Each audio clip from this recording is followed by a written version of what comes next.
next slide. Now, what really matters, what you believe, is really related to your basic value orientation. Your value orientation means what is most valuable to you. I mean, the basic value orientation. What was valuable?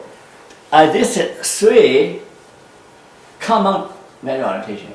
The first one is pleasure. Okay?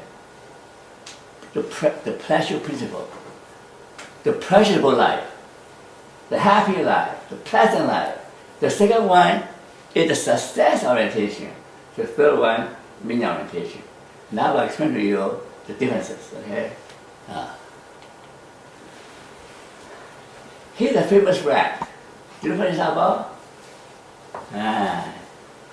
You know what the rat doing there? Anybody notice the rat? What's this rat doing? It's getting cheese. Anybody study psychology? Oh, Skinnerbox. Yeah. Skinnerbox, but Skinnerbox, he's doing yeah. what here? He's doing what?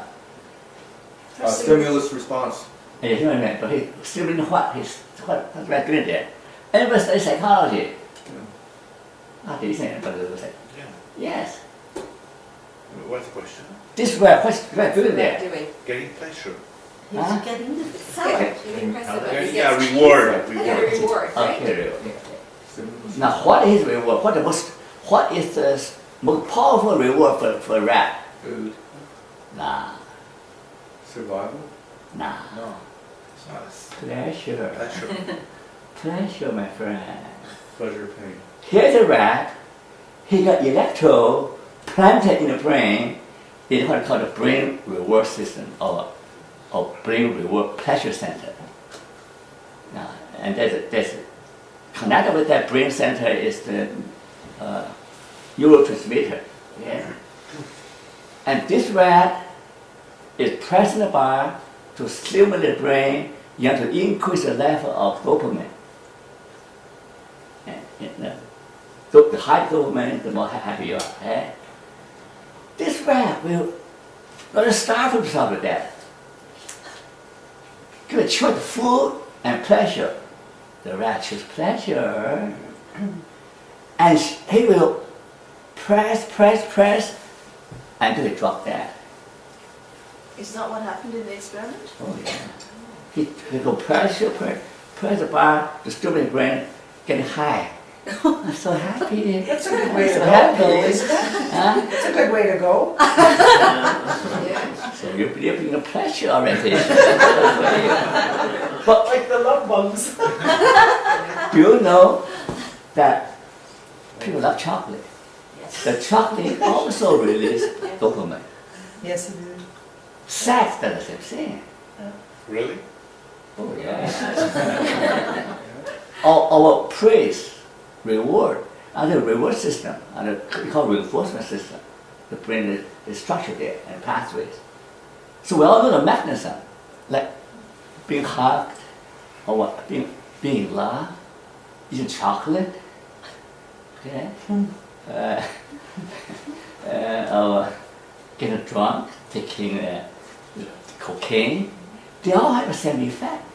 They all activate the brain reinforcement system or the pressure center. So, like you can see the problem there. If maximize happiness, if you live a happy life, then you will be like the rat.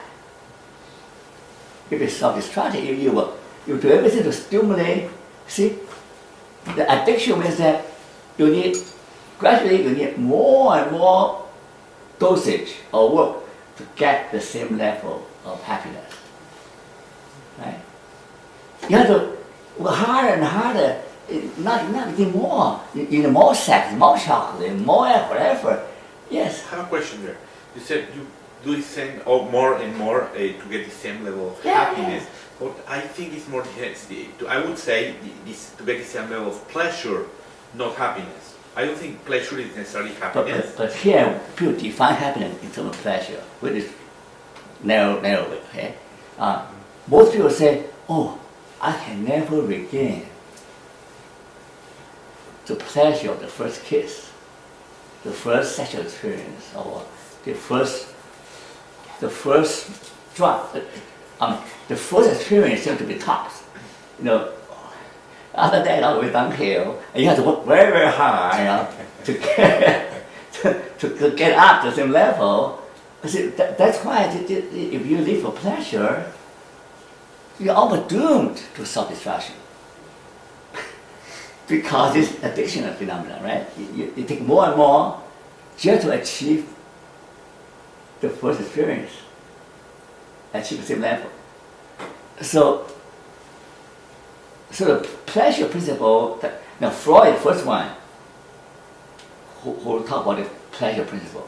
Now this pleasure principle is mainly based on animal instinct, okay? When I get older, he wrote a book called Beyond the Pleasure Principle. So life is beyond the pleasure principle.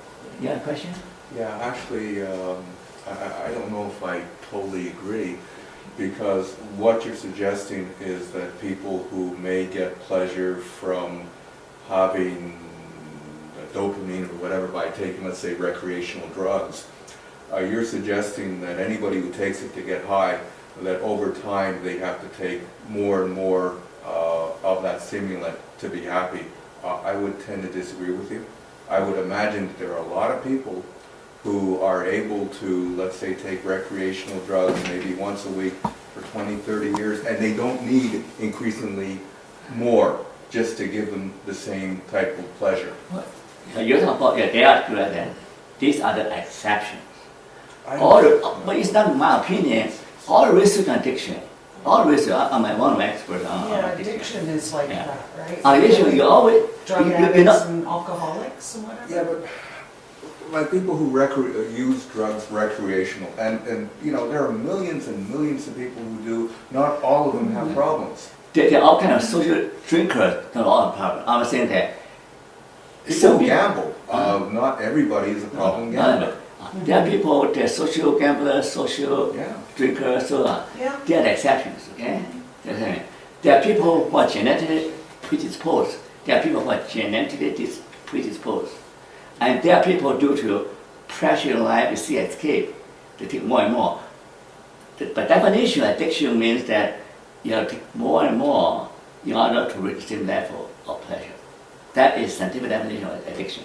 Doesn't it depend on your personality? That's, of course, I said definition.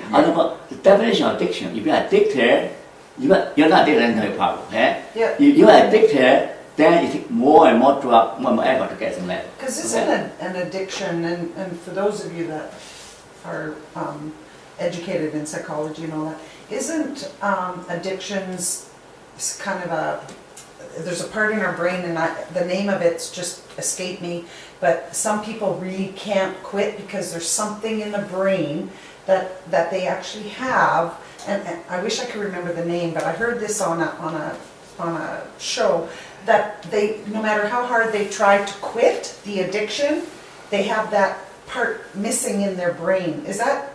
Okay, this is what happened. Okay,